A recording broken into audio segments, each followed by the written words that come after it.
Assalomu alaykum, hurmatli televizor ko'rguvchilar. Yaxshimsizlar? Dunyo qurultiyi tor televiziyasining kunlik xabarlar programmasiga hammanglar xush kelibsizlar. Men İftihar Abdurashid. Bugun payshanba.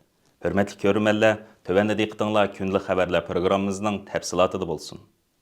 Dünya miqyosidagi nopozliq matbuotlardan biri bo'lgan iqtisodshunos jurnali Uyg'urlarning vaziyati tanishtirilgan Qapaz nomli program ziyoratini qayta e'lon qilishga boshlagan. Iqtisodshunos jurnali Xitoy ichi va sirtida yashayotgan Uyg'urlarning Xitoy hukumatining ta'qib qilishi va kontrol qilishiga uchrash ahvolini asos qilib turib, Qapaz nomli ikki qismli suhbat programmasini bu yilning 5-ida e'lon qilgan edi.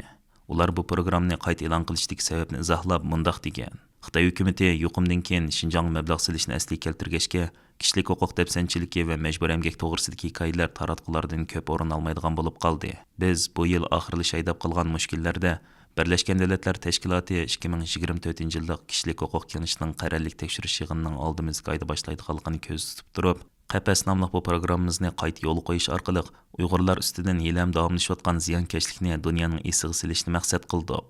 Qapaz nomli programma iqtisodshunos jurnalining Xitoy ishlari bo'yicha yuqori darajalik muxbiri Ali Su va David Rini tarafidan maxsus anlatiladigan ziyorat sahifasida tarqatilgan bo'lib, programmada Dunyo qurultiyi tadqiqot markazining mudiri Abduvali Ayub, Kevser Vayit, Nigara va boshqalar ziyorat qilingan ekan.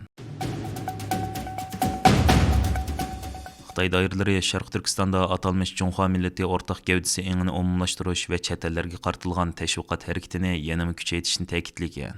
Atalmış Uyg'ur Abnumraylik Partikomining sekretari Ma Xingrui 25 dekabr kuni Urumchida ideya va madaniyat tashviqot xizmati yig'ini chaqirib, yangi yilda ideya tashviqot, madaniyat xizmatlarini puxta ilgari surish haqida ko'rsatma bergan. Xabarda deyilishicha, Ma Xingrui chet ellarga qartilayotgan tashviqot harakatlarini kuchaytirish haqida maxsus to'xtalib, Xinjiang munosabatlik tashqi tashviqot va jamoat fikr ko'rishida tashabbuskorlik bilan ish ko'rish kerak, tema o'rinlashtirishni kuchaytirib, so'z tashabbuskorligini qo'lda tutib, aloqa yo'llarini kengaytirish kerak deganlarni ta'kidlagan. Xitoy hukumati 2017 yili Sharq Turkistonda keng ko'lamli tutqun va qamalni yo'l qo'yib, millionlarcha kishini lagerlarga qamagan. Uning rayonda yo'l qo'ygan vahshiyliklarni Amerika, Kanada, Angliya, Belgiya, Fransiya, Gollandiya, Tayvan, Irlandiya, Chexiya, Litva va Yevropa ittifoqi qatorliq davlat parlamentlari irqiy qirg'inchilik deb ko'rsatgan edi.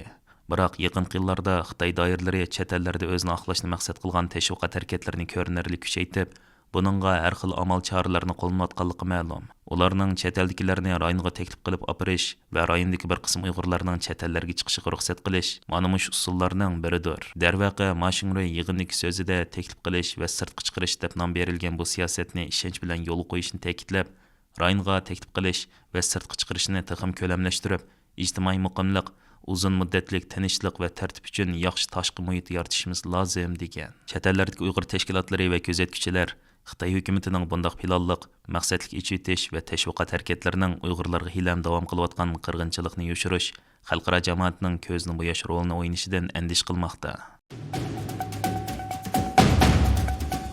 Xitoyning Tangirtaq to'g'rining xabaridan qaraganda, Sharq Turkiston bu yil ochliq umum mahsulot miqdorining eshishi hamda terilgan yerning ko'payish jihatda Xitoy bo'yicha birinchi o'ringa o'tgan. Xitoy davlatlik statistika idorasi 2023 yildagi umum ochliq mahsulot miqdorining 21,192,000 tonna bo'lganligini, bultirq o'xshash mezgildagidan 3,56,500 tonna ko'payganligini e'lon qilgan.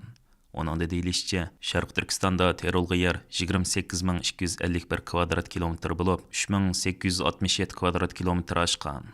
Xitoy doiralari 2021 yili boshlangan koronavirus yuqumi va uzun mezgillik qamaldan keyin o'tgan yili Sharq Turkistonni Xitoyning asosli yezigilik bazasiga aylantirib, davlatning ochliq bexatarligiga kapolatlik qilish planini o'ttirib qo'ygan edi.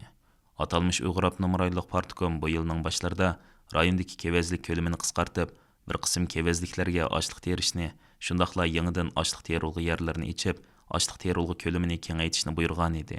Ma'lum bo'lishicha, navbatda Sharq Turkistondagi ochliq terilgan ko'lami Xitoy umumiy ochliq terilgan ko'lamining 67%ni tashkil qildi ekan. Xitoyning nuqul ochliq ishlab chiqarishni qo'g'lashib, terilgan yerlarni keng ko'lamli kengaytirishning rayonda azaldan jiddiy masala bo'lgan suv qisliqini taqim kuchaytirishi, ekologiyalik tangpungliqqa ziyon berishdek andishlarni kuchaytmoqda. Bu yildan boshlab Xitoy matbuotlarida vatanimizning muhim ochliq bazasiga aylanganligi haqida xabarlar ko'payib qolgan bo'lib, Dunyo qurultiyi boshchiligidagi tashkilotlar Xitoyning bu rayondagi dehqonlarning yerlarini tortib olib, tabiiy boyliqlarni so'mirishni kuchaytirayotganligini, vatanimizning yer osti va yer usti boyliqlarini haddi hisobsiz ichib, ekologiyalik tangpungliqni buzayotganligini ayblab kelmoqda. Xitoy yangi bir temir yo'l liniyasi barpo qilish uchun Qozog'istonda qurilish boshlagan. Mazkur temir yo'l liniyasi 3 davlatni o'z ichiga oladigan bo'lib, Yevropaga boradigan sayohatni 900 kilometr qisqartish va 8 kun azaytishni maqsad qildi ekan.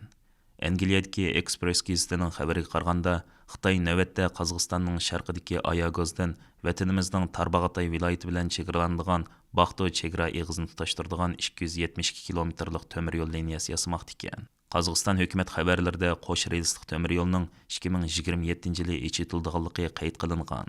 Express gazetining deyishicha, bu qurilish haqidagi kelishim bu yil Xitoy Shiyanda sohibxonlik qilgan Xitoy O'rta Osiyo boshliqlari yig'inida ma'qullangan ekan. Ayni chaqda Qirg'iziston prezidenti Sadir Japarov Xitoy, Qirg'iziston, O'zbekiston temir yo'lini yasashga qo'shilgan. Bu temir yo'lmi Xitoy Yevropa yuk temir yo'lining janubiy liniyasining bir qismi bo'ldi ekan. Xitoydan chiqqan poyezdlar Qirg'iziston, Turkmaniston, İran və Türkiyə arqılıq Yevropaga boradigan bo'lib, yuqorqi liniya arqılıq umum musofa 900 kilometr, vaqt bo'lsa 8 kun qisqaraydi ekan. Rasmiy liniyaning tafsiloti texi e'lon qilinmagan bo'lsa-mu, ammo temir yo'lning Qirg'iziston bo'lkining Qashqarga, O'zbekiston bo'lkining Andijon arqılıq To'rgard, Arpa, Makmal, Jalolobod koridoriga tutishadiganligi ma'lum.